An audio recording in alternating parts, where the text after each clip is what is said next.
in the past 2 or 3 years, I started a new line of research about social support and artificial intelligence, AI. And today, in this talk, I will talk about both lines of research here. And for future research, I want to share some visions that I have in terms of how to integrate network research and AI research.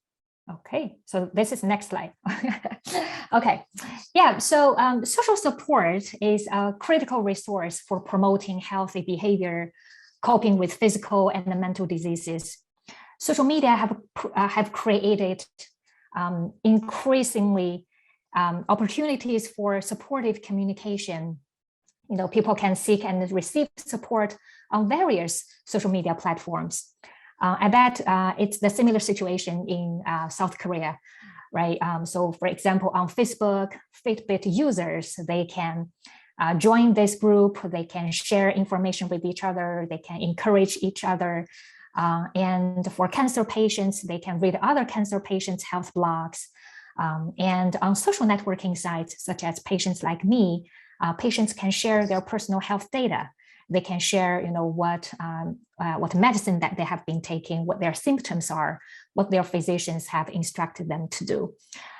So among all these various social media platforms for online support, there is one underlying phenomenon, which is that people social network with each other. It's as simple as that. So people network with other people who have similar health interests or goals. And we see online social networks are created and formed in these online platforms. So social networks here, I define it as both direct and indirect relationships and connections among people in these online spaces. So the connections can be interpersonal relationships, such as friends. People can form friendship ties. And these connections can also be defined by communication behavior, such as who talks to whom, or who send a message, who received message from whom. So in the past few years, my research has been centering around testing and advancing this theoretical framework called network influence on health. This framework was originally proposed by Lisa Berkman, who is a sociologist. So this framework basically states that the social network structures at the meso level will operate through multiple psychosocial pathways at the micro level to influence individuals' health behavior, such as physical activities, eating behavior, and psychological health outcomes. What I find interesting about this theoretical framework is that many of these micro mechanisms are closely related to communication about social influence. The existing literature has accumulated a lot of evidence about this direct effect from social networks on health outcomes. You know, in sociology work, you know, we all know if people have great social networks, they have larger networks or more supportive networks, then usually they have lower mortality. You know, they have better well-being. And in communication research, we have already observed a lot of research in this link, which means that how social support, how social norms, how social comparison could influence our choices of health behavior or health outcomes. So what has been largely missing is the understanding of the link between social network structure and these multiple micro-level communication processes. So I believe that this presents a great opportunity to integrate network concepts and measures into advancing communication literature. So following this logic, in the past 7 years, I have used various network analysis tools to understand the network influence on various health outcomes.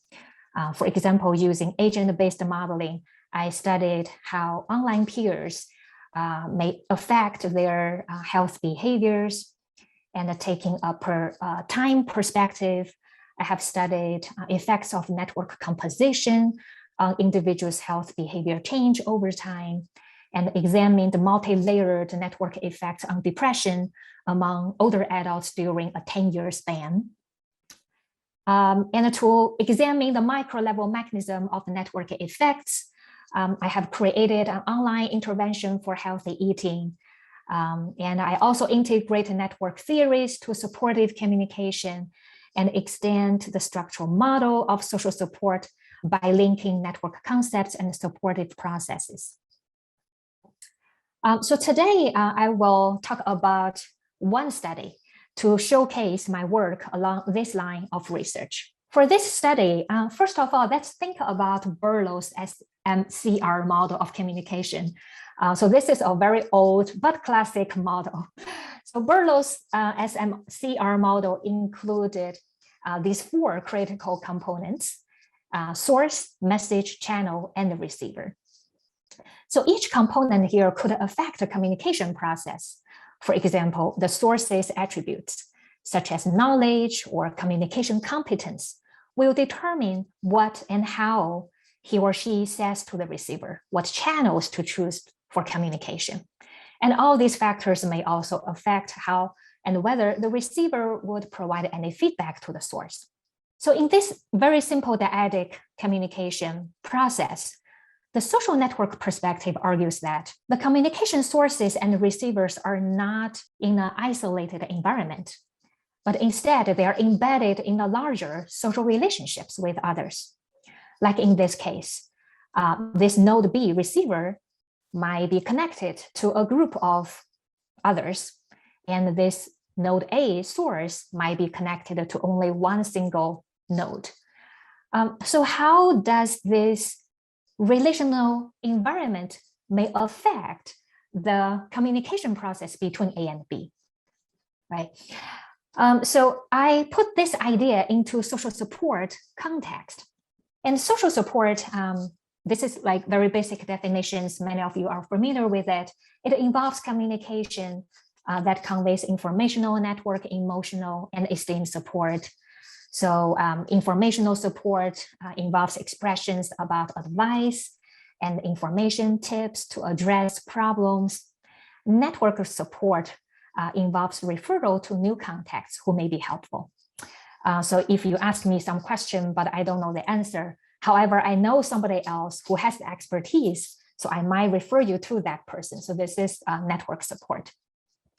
And emotional support involves expressions of empathy, understanding, and esteem support involves confirmation of other people's competence and their achievement. Social support can be considered as a set of resources for coping with difficulties, stress, and illness. To make predictions about how networks are related or associated with social support, supportive communication, I use network theory of social capital. The theory argues that the resources, such as social support, can be acquired from our social networks, our social relationships with others. So network scholar Bird argued that we are not in the equal position in our ability to access and acquire those resources. And we have observed this in our daily lives, right? So the hubs, the stars in the network, they usually gain most resources, social resources from their relationships. So there are actually some advantageous positions in the network that can help people to acquire more resources. So what are these advantageous network positions? The first advantageous position is called a brokerage. The basic structure looks like this, where we see A is connected to B and C who are not connected with each other. We could put this basic structure, or we call basic configuration, in a larger relational context. So this is what we call A's two-step ego network. So if we consider A as a focal person, you can think about yourself here. And the blue dots here, including A, is A's ego network, who you are directly connected. But if we go one step further, if we see these colorful nodes here, so including all these nodes, this is called A's two-step ego network. So we put this basic structure into a larger relational context. So what is the implication of this type of network structure? The implication for this type of structure is that the actors in A's two-step ego network tend to have weak ties, because we observe a lot of structural holes in this relational context. These other nodes, what we call alters, are not connected with each other. So since they are not connected with each other, they may interact with each other less frequently. And there is a higher chance that they have access to different sets of information. And they have access to the different sets of resources, to different sets of social contacts. Yeah. If you think about your close friends, maybe every day you communicate, the things that you think about, the topics that you discuss are very similar. But if you catch up with friend that you haven't seen for a long time, then you got a lot of unique and new information. Yeah, that's the idea. Therefore, I hypothesis that if the focal person A is in this type of advantageous position, brokerage, then the person is more likely to receive a larger amount of informational support and the network support. So remember that for network support, that means I can refer you to someone that you don't know, right? Someone you're not familiar with. And for informational support, informational value is determined by its uniqueness. If it's something, like a doctor's contact, everyone knows about it, then the information utility will decrease. Okay. A different network structure is closure. The basic structure looks like this, where the focal person A is connected to B and C, who are already connected. So similarly, we put this into a larger relational context in this person A's two-step ego network, where we see the neighbors and the social contacts are also connected with each other. The implication of this type of structure is that the neighbors and the friends of A's social contacts may have strong ties.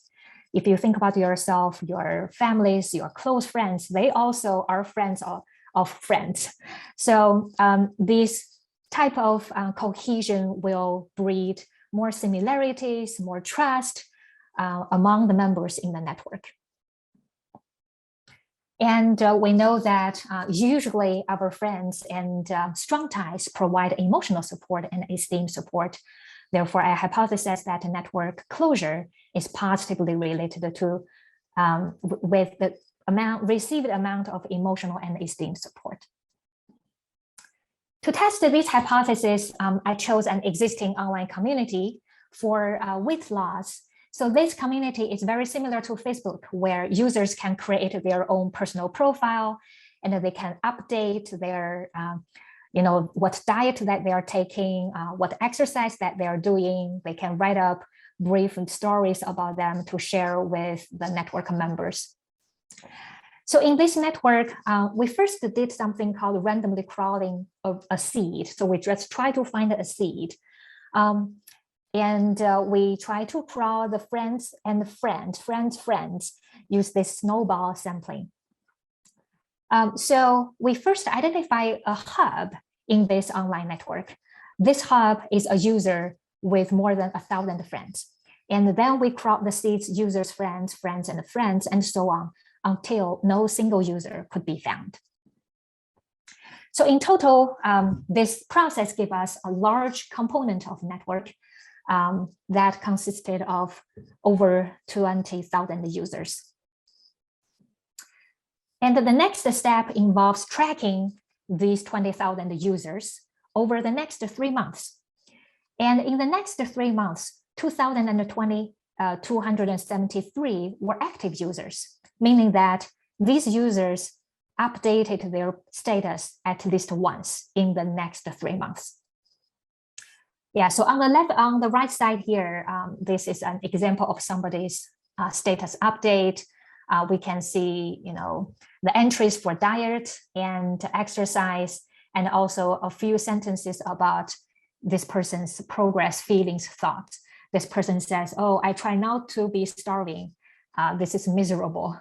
I have another appointment tomorrow. I may be getting fatter. And other users could provide comments with a lot of social support. For example, someone says, oh, think positively.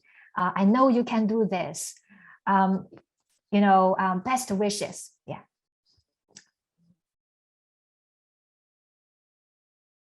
Okay.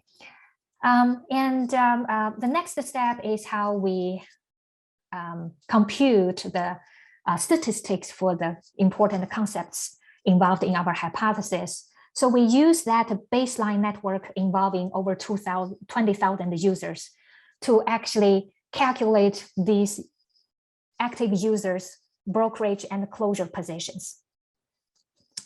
And we have collected all the comments from their personal profiles for the next 3 months.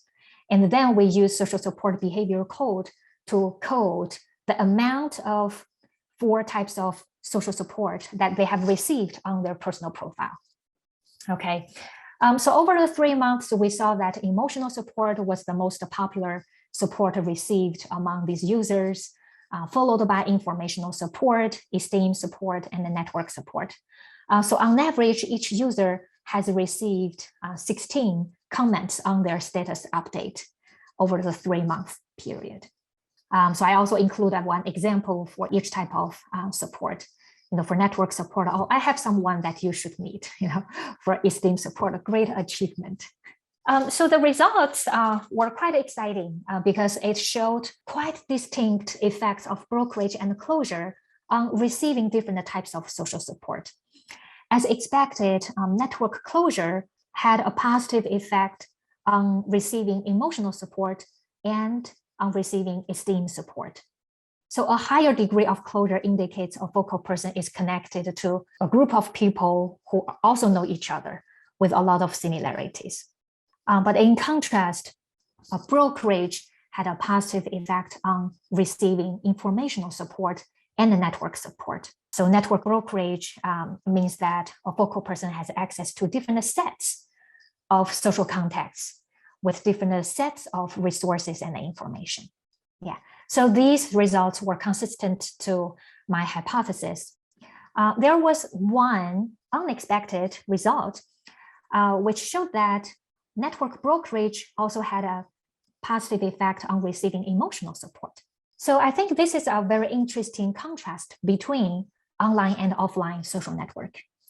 Of course, I know, nowadays, the boundaries between online and offline network has been very blurred, right? But in this type of online social network, a lot of them are strangers because they gather together for common interests and the common concerns, health concerns.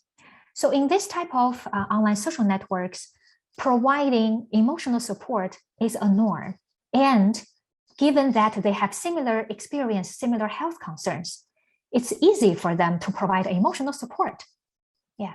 So having more diverse social contexts also invite more amount of emotional support. So as a summary, I think this study has 2 major contributions. It demonstrates that receiving online support messages is also determined by patterns of social relationships that individuals is embedded in. It's not only about interpersonal communication or dyadic communication, but we need to think about larger relational context that these individuals are in. And second, it demonstrates how individuals' local environment affect communication messages exchanged. I have also conducted a series of studies in online social networks. When I reflect this line of research, I have found 2 major challenges. The first one is probably true to many online communities, not just the online support communities. There is an under-contribution, from users. For example, in this case, there is a girl called Sharon. She said, "Here I go again. I will never give up. My alternative goal is to set off insulin. Here I go again." You got this, Sharon. So we can see how this person tried to cheer herself up, but we don't see any support received by this girl.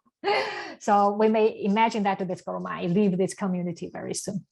And the second challenge is related to the inequality in online social capital. So we have talked about this inequality in our real world. We know that people who are at this, disadvantaged groups who do not have much resource, they have less social capital. And this is also true in online space. If we recall the large component that I have collected, this is only actually a small proportion of the entire online network that I study. On that social support community, there were actually hundreds and thousands of isolates and isolated dyad where they only have one friend. That's what they have in that online community. Or isolated triad, only 3 people, they talk with each other, they share information with each other. They are all isolated from that isolated from that large component of network. So for these isolated dyads, triads, and individuals, we can imagine if they post something seeking help, they probably will receive very few supportive messages. So there is this a huge inequality in online social capital. So what are some solutions that we can provide to improve these online services? To overcome these challenges, I started to think about what health communication technologies can play a role here, more specifically AI technologies. So for challenge 1, I think AI can be very promising in generating supportive messages. We can, building interpersonal communication theories, building the rules based on those theories for AI to generate high quality supportive messages. And for challenge 2, we believe that AI can be built in a way that does not discriminate users based on their existing online social capital. So they will not only provide support to people who are more popular in that network, they will also provide support to people who are more isolated, who have less social capital in that network. Because of these promising thoughts, so I started my second line of research about support and AI. To define it more formally, communicative AI is an automated system that can partially understand the human language and perform some communication tasks with some level of human intelligence. And in recent years, we know that there has been an increasing trend of using chatbots for mental health diseases. So one type of communicative AI is chatbot that function as interpersonal communication partner who converses with people via text-based or voice-based communication. So on this slide, I have 2 examples. Maybe you know about that. So Vobot is one developed by clinical psychologists from Stanford University. So this one is designed based on cognitive behavioral therapy that can guide users step by step. And the other is called Visa. This one was branded to be able to communicate empathy with users to understand human emotion. Given this trend of using AI chatbots for mental health diseases, for mental health services, it has created an urgency to deepen our understanding of how AI should communicate to actually improve people's psychological well-being. I think communication can play a very big role in this line of research. So I have 3 basic research questions. These 3 basic research questions have run through all the experiments that I conducted in this line of research. The first is, how should chatbots communicate so that they can be considered to be competent and warm support provider? Second, how should chatbots communicate so that they can help to activate important psychological processes that ultimately improve psychological well-being? And the last basic research question is whether human and chatbots differ, and to what extent, on which aspect that they differ as a support provider. So across the studies that I have conducted, the broader theoretical framework that has guided this line is computers as social actors, which claims that people respond to computers in similar manner as if they interact with people if the computers can exhibit sufficient and enough social cues during interactions. Since this is in social support, so it's not surprising to take some of the supportive communication theories, interpersonal communication concepts, to identify the important social cues that we should give to the chatbots. So in the past about 3 years, I have conducted a series of experiments about human AI interactions in the context of social support.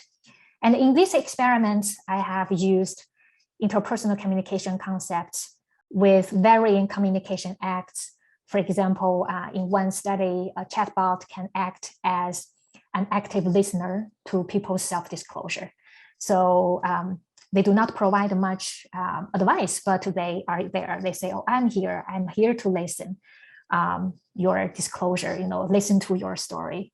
And in a different study, the chatbot could provide more empathy, provide validation of another person's feelings. Another design, chatbot could provide something we call reciprocal disclosure. So the chatbot also talk about his or her experience, try to build that rapport and trust. In another study, chatbot could provide emotional validation versus giving out direct advice, right? Do people actually like advice from a chatbot? Yeah. So across all these studies, I try to answer those 3 basic questions about users' perceptions of chatbot being a support provider. Are they competent? Are they warm? And what psychological processes and outcomes have been achieved? And what differences is there between a human and a chatbot support provider? So today, I will also present one study to showcase my work in this line of research. And I will also talk about some latest finding using conversational analysis. So this model comes from social support literature. In social support literature, the theories have pointed out 2 important psychological processes that could ultimately lead to stress reduction. So these 2 processes are cognitive reappraisal and emotional validation. So cognitive reappraisal refers to a reassessment of stressful event. So we need to go through the stressful event that we are experiencing. We think about the cause, we think about the process, we think about the characters involved, the people involved in this stressful situation. We think about the resources that we have. We think about the solutions that we might use. So emotional validation refers to a different, complementary mechanism. It refers to perceptions of one's feeling being acknowledged, being confirmed, being accepted by support provider. So these are the 2 important psychological processes to activate. In this study, because we are interested in comparing human and the chatbots, right? So we vary the source of support. So we have bots versus human, and within bots, we also have 2 different types of bots. One we call the novice generic bot, and the other we call it expert contingent bot. So the key variable that we are manipulating here is message contingency. So message contingency refers to the extent to which the support provider can recount the relatedness of earlier messages so that the conversation can form a threaded loop of interdependent messages. To be more specific, how we operationalize this, for a generic support bot, it can say good emotional support messages. You are right, you have all right to feel in this way. So no matter what stressful situation that you disclose to me, I can always say this to you. You have all the right to feel in this way. If I were you, I may not, do even better than you. No matter what you tell me, I can always say these good, things to you, right? But for a contingent bot, for an expert contingent bot, I need to recount the user's input. So for example, if the user says, oh, online learning has been so stressful, the lack of peer interaction or the lack of, interaction with the professor has been really challenging for me. Then the message needs to recount the user's input. It will say, oh, online learning sounds very challenging, rather than, oh, it's all challenging, I understand you.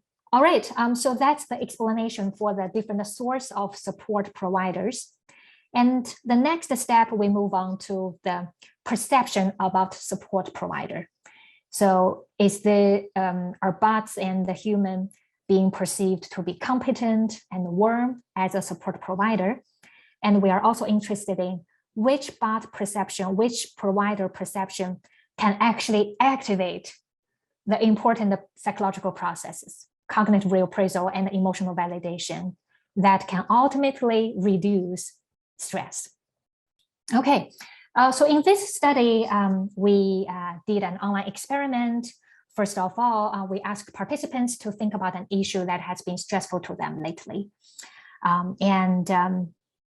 We measure the emotional distress that they have at that moment. And next, we tell them that, oh, you are either going to talk with an expert bot or a novice bot. So a novice bot is developed by a student who is limited in its ability to provide more personal responses. Then for the expert bot, it has been trained, for many years with hundreds of users who can provide good support messages. We implement these conversations using an existing AI development platform called Chatview, and Chatview can have a chat window embedded in the online survey. And the next, I will briefly explain how the conversation unfolds. So the chatbots always elicit self-disclosure from participants. So for example, first of all, the bot will say, hi, I'm Sammy. I'm an AI bot you can chat with about your stress. Can you tell me something that has been stressful to you lately? And after the participants disclosed, the chatbot, depending on the condition, will provide different responses. For the generic novice bot, it will say, oh, that sounds challenging.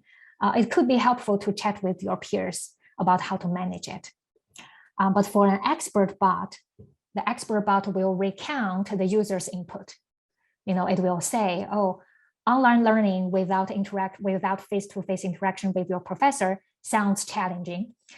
It could be helpful to chat with your peers about how to manage virtual learning or distance learning. So there is more contingency embedded in expert bots' responses. So there are 9 turns in this conversation. And after all the turns were done, then we measured participants' cognitive reappraisal, emotional validation that they have engaged during and after the conversation. And we also measured the emotional distress related to the specific issue that they had in mind. And for the human condition, the procedure is very similar. There is only one thing that I want to mention is that the human condition and the expert bot condition, they have used the same support messages. So this is how we manipulate the social cues. So basically the expert bot exhibit higher social cues. They act more like a human support provider. Okay. So next I will talk about some manipulation checks. So first of all, over 98% participants believed they talked to either a chatbot or a human consistent to the condition they were assigned. So that was the first thing that we confirmed. And the second, in terms of the one major variable that we have manipulated, we found that the expert contingent bot and the human provider were perceived to be more contingent than the novice generic bot, which is also consistent to our manipulation, because the expert bot and the human, they use the same supportive messages. And here are measures for bot perception, how competent they were as support provider, how warm they were as support provider, and the measures for psychological processes, cognitive reappraisal, emotional validation, and a measure for the dependent variable emotional distress. So given the time limit, I will not kind of go through the detailed descriptive statistics. I will go ahead and move on to the results. So for bot perception after the conversation, the results are quite consistent to the CASA, what CASA predicts. So we found that the novice, the generic bot, was perceived to be less competent than the expert bot or human. And the novice generic bot was also perceived to be less warm than the expert and the human provider. So this tells us that message contingency is useful, right? So if we can build that into bots, at least in terms of competence, in terms of warmth, people perceive them quite similar as a human provider, human support provider. However, what's interesting is that this is not the case for activating important psychological processes. Although they perceive the expert bot to be more competent, but that doesn't mean that they will engage in more cognitive reappraisal or emotional validation. Actually, we found that for cognitive reappraisal, as long as they talked with a human support provider, the participants engage in more cognitive reappraisal than when they talked with either a novice bot or an expert bot. And there was no significant difference between chatting with a novice bot or an expert bot in determining their cognitive reappraisal. Yeah, but we know that this cognitive reappraisal is the critical psychological process that can finally lead to reduced stress. Yeah. Okay, so on this slide, I'm showing the results for the mediation model predicting cognitive reappraisal. The indirect effect was significant from types of support providers through perceived competence only to affect the cognitive reappraisal. So we can see that when we compare expert bot and the novice bot, the expert bot was perceived to be more competent, right? And this perception of competent made participants to engage in more cognitive reappraisal. And it's the similar pattern in when we compare human and the novice chatbot. Although expert bot and the human were perceived to be more warmer, but perception of warmth did not help people to engage in cognitive reappraisal. So the perception of competence is very important. And what's more interesting, I think, is about emotional validation. So it's quite natural for people to kind of, expect, perception about warmth should be more associated with emotional validation, right? If I feel you're a caring person, that I should feel more validated. But again, we found that the perception of competence is important. They have to feel that the bot is competent so that the bot's comforting messages can actually have that effect. They feel more validated emotionally. Yeah. So as a conclusion, the perception of competence was more important than warmth in this context, at least in this stage, given the design of the chatbot. Okay, and the last set of results here, we investigate the entire path from support providers to perception about these support providers to the important psychological processes and ultimately whether they have reduced emotional distress. So when we compare expert bot and the novice bot, we found the two important indirect effects. Expert bot was perceived to be more competent and people were engaged in more cognitive reappraisal. And that cognitive reappraisal finally contribute to reduce the emotional distress. Yeah, so this is consistent to what we hypothesized. But there was one unexpected but a very interesting result. If the expert bot was perceived to be competent, but people did not engage in cognitive reappraisal, that perception of competence about a machine above the bot actually has a negative effect on their reduced emotional distress. So this is actually quite consistent to the theory uncanny valley. So that theory basically says that humans, they don't like machines to be that competent. They may feel threatened by machines if they show unique attributes that humans should have, right? Like intelligence, emotional ability. When a machine shows those abilities, people may feel uncomfortable. So if a bot is perceived to be too competent, that actually increases their emotional distress. However, if the bot's messages, interactions can actually have them engage in that cognitive reappraisal about their stressful events, then that helps reduce their emotional distress. Yeah, and the last comparison between human and the novice bot, we have found 3 significant pathways from source of support to reduce the distress, and the 2 paths involve cognitive reappraisal. So one is very similar to the expert bot condition. Human support provider was perceived to be more competent, and the people will engage in more cognitive reappraisal, and that helps to reduce emotional distress. But we also noticed that people do not need to feel this human provider is competent. As long as they chat with a human support provider, they will immediately engage in cognitive reappraisal.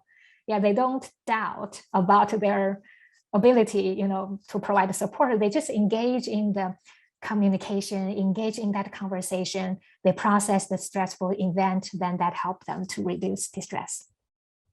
Yeah, so this is an interesting contrast with the expert bot. And another one is that human is perceived to be warmer, and that warmth can directly reduce emotional distress. It doesn't need to work through cognitive reappraisal. Yeah, so if people feel they have a warm social contact, then that helps them to feel relieved, feel better. Yeah, so this is a bigger project. So I pull out some findings to present here. I know there are a lot of things, interesting things to discuss. But today I want to focus on one thing, cognitive reappraisal, because we have shown how important it is to actually reduce emotional distress. We have designed our supportive conversation in a way to help people work through their thoughts and feelings about the stressful situation. And we wonder, how did participants engage in conversations in different ways depending on their support providers? So what exactly has been going on? Can we find any clues about cognitive reappraisal during the actual conversations? So to answer this question, we have examined the conversations, how conversations unfold over time. In this next follow-up small study, we have used conversational analysis. So first of all, let me briefly introduce this sequential organization of supportive conversations by Jefferson, 1988. So Jefferson said that for any types of conversations, if it's talking about stress, talking about trouble, and people provide support to each other, it should follow these 6 stages.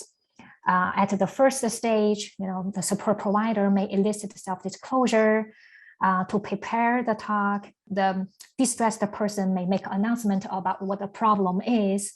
And at the delivery stage, the distressed person may start to elaborate more about the details in the situation, who has been involved, what the situations are.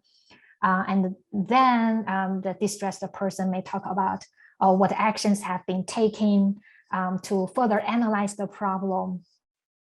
And the close stage is very important, which we call resolution. So is there a resolution? So this indicates this person has gone through the stressful situation and is transitioning away from the problem. So at the close stage, we may make projections about the future. We may say, oh, things may getting better, or well, like the inflation right now, right? When people say, is it going to get better, in 3 months, or probably that will be a long-term, problem, maybe 2 years, but we need to hang there. They try to make projections about the future. Invoking the status quo means that people think about where we are heading to, right? And making light of the trouble means that people being optimistic. Well, lifetime is long. If I look back about the stressful issue after 10 years, that might be just a very small thing, right? So like making light of the trouble. So close stage is very important. That indicates whether this person has reached some resolution at the end of conversation. And then, they will exit the conversation and the conversation will transition to a completely new topic. So we have make use of the conversational data that we had from these experiments. I'm sorry that this might be hard to read. So this is one conversation. I show this to demonstrate how we have coded one conversation. So on the left side, those are the questions that the support provider elicit. At the beginning, the support provider would ask, oh, what has been stressful to you? Then it will probe further. Can you please elaborate? And then they ask, how did you feel? Can you elaborate on your feelings? How have you been dealing with this situation? And on the right side, that is the actual conversation the participants had. And we code each utterance at each turn into the different stages that we just introduced. For example, the first utterance in the first turn was coded into approach stage. The second utterance in the first turn was coded into arrival. This person said, oh, I'm worried about my GPA is too low. I will not be able to get into grad school. Then, some utterances in the following turns, second, third, and fourth turns have been coded into the delivery stage. So after we're going through this process, we used a state space grid analysis to plot the process, the patterns of this conversation. So this is the example from conversations with novice generic chatbot.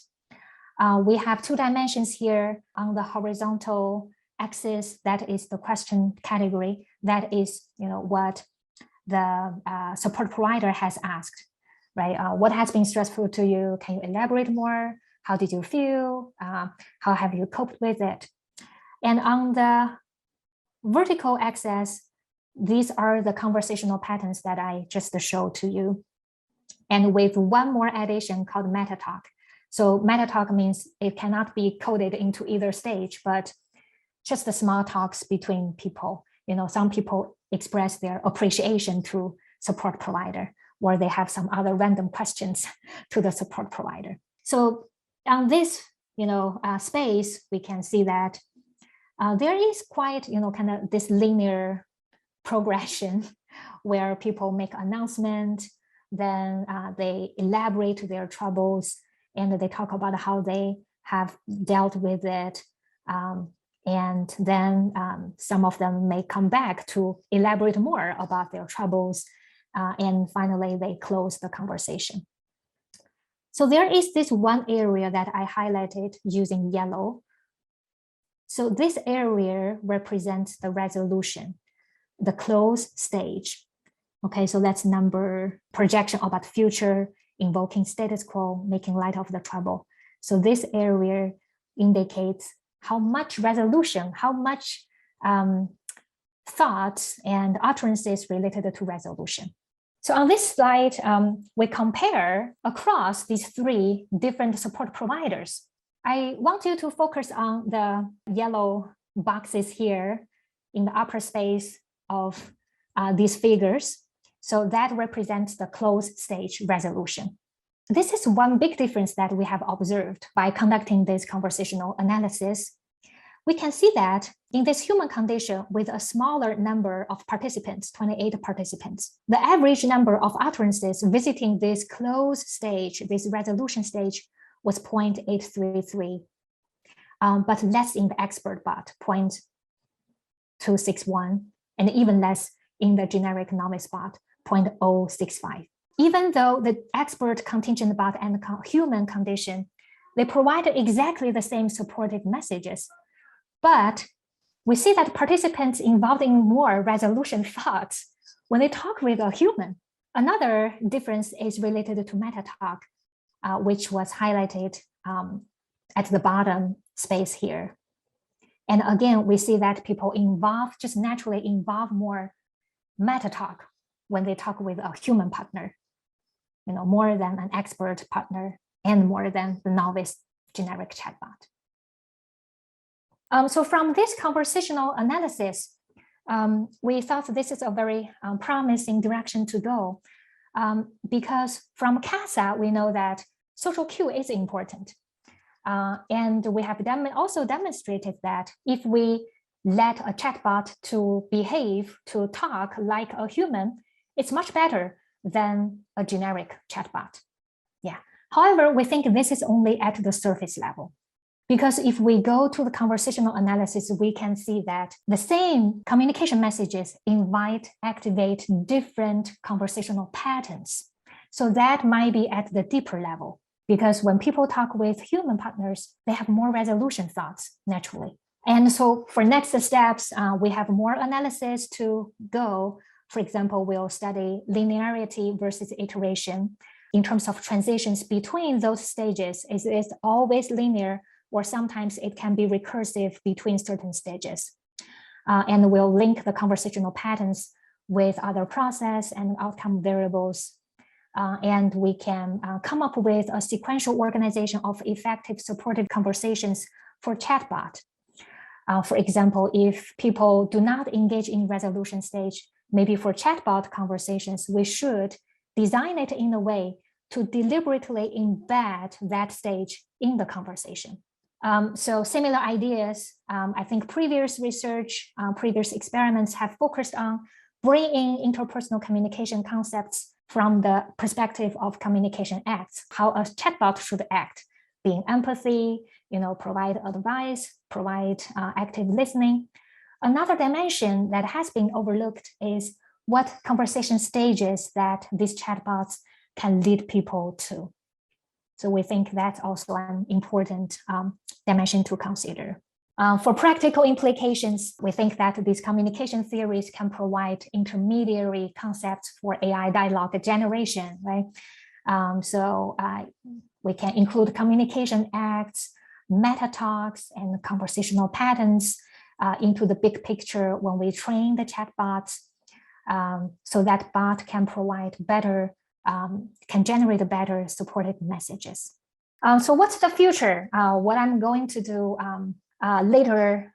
So the AI has a more important role in health communication in general. There has been increasing interventions that build on AI for communicating, change people's behavior, health behavior.